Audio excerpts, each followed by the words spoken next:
দেখুন, আজকে আমি আপনাদের চায়নার কয়েকটি সুন্দর সুন্দর ভিডিও দেখাবো। এই ভিডিওগুলোর মাধ্যমে আপনারা চায়না দেশ সম্পর্কে কতগুলো তথ্য জানতে পারবেন। প্রথমে এই ভিডিওটি দেখুন। এটি হলো চায়নার একটি আন্ডারগ্রাউন্ড ভিলেজ। এই গ্রামের একটি মজার দিক হলো এখানকার বাড়িগুলো সব মাটির নিচে তৈরি করা হয়েছে। এমন বাড়ি তৈরি করার পিছনে একটি বিশেষ কারণ হলো এই বাড়িতে বসবাস করলে গরমের দিনে ঠান্ডা এবং শীতের দিনে গরম অনুভব হয়। তাই এই গ্রামের মানুষ এ ধরনের বাড়িগুলোতে বসবাস করে। এরপর এই ভিডিওটি দেখুন। এটি হলো চায়নার আরও একটি গ্রাম। এই গ্রামটি পুরোটাই পাহাড়ের গুহায় অবস্থিত। এখানকার মানুষ অনেকটাই প্রাচীন মানুষের মতো বসবাস করে। তাদের সাধারণ মানুষের সাথে তেমন কোনো যোগাযোগ নেই। তারা এমন ঘন জঙ্গলে বসবাস করেই স্বাচ্ছন্দ্য বোধ করে। এটি চায়নার আরও একটি গ্রাম। এই গ্রামটি পুরোটাই পাহাড়ের মধ্যে এভাবে ঝুলে আছে। এর নাম হলো ক্লিফ ভিলেজ।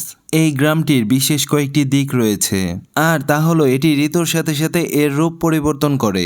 তাই এটি এক এক ঋতুতে এক এক রকম দেখায়, যা দেখতে খুবই সুন্দর। এই গ্রামে সাধারণত পাহাড়ি মানুষ বসবাস করে। তাদের ধারণা এটি তাদের সংস্কৃতি, যা ফেলে যাওয়া তাদের জন্য অমঙ্গল। এরপর এই ভিডিওটিকে দেখুন। এটি এমন এক ধরনের সিঁড়ি যা পাহাড়ের উপর একটি গ্রামের সাথে মিলিত হয়েছে।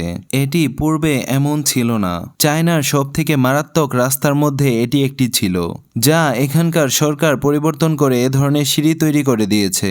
তারা প্রতিদিন এই সিঁড়িগুলো ব্যবহার করায় তাদের অভ্যাসে পরিণত হয়েছে, যা আমাদের পক্ষে অসম্ভব একটি কাজ। এরপর এই ভিডিওটিকে দেখুন।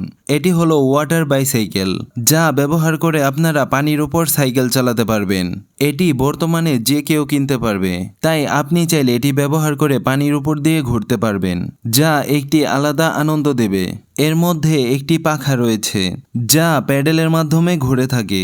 প্যাডেল দেওয়ার সাথে সাথে এটি সামনের দিকে ধাক্কা দেয়, যা পানির উপর চলতে সাহায্য করে।